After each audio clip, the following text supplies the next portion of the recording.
What's the meaning of churchman?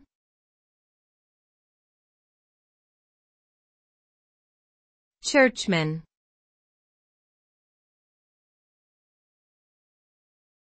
Churchman.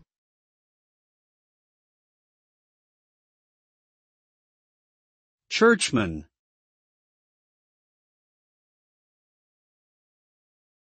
Churchman.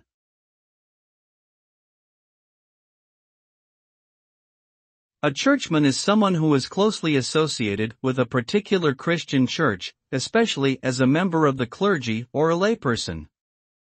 This term typically refers to those who are actively involved in the affairs of their church, such as by attending religious services, participating in community outreach programs, or supporting charitable causes.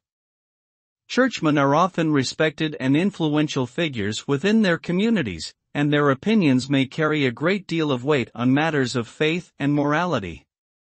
In short, a churchman is someone who devotes their time, energy, and resources to practicing and promoting their religion.